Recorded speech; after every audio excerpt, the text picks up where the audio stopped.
So today, nagpabili ako ng maraming CDO Idol kasi gusto ko makakuha ng Beanie photo card. And madali lang siya, Blooms. All you have to do is to buy at least one CDO Idol cheese dog or any CDO hotdog para makakuha kayo ng Beanie photo card. Just redeem sa designated area with the receipt para makakuha kayo ng Beanie photo card. And of course, CDO Idol hotdog!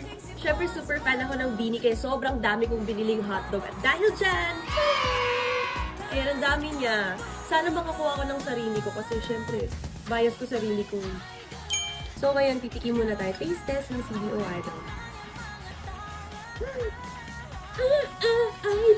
Idol! Okay, let's start to unbox. Okay, so our first was OTA! Cute! Beanie! Parang first time ko makita ng photo card na ganito. Okay, excited ako next. Hi! It's the bebe! Christina! Oh. Mahal yung mga bata dito. Kaya yung mga mamis, bilhan niya yung mga anak niya. Sobrang ngiting-ngiti si Mika dito. As in, masaya siya. Masaya siyang kumain, guys. Oh, dalawa pang hotdog niya. CDO break. Sobrang juicy niya, guys. Ito na. Ito. It's Beanie Joanna. Cute ni Jo. Sobrang cute niya. Next! Oh my gosh! Nasa ko! It's me! I believe this is me. Sila na po ito. So, it's me! Sobrang CDO. Nakuha ko na rin ang the best me!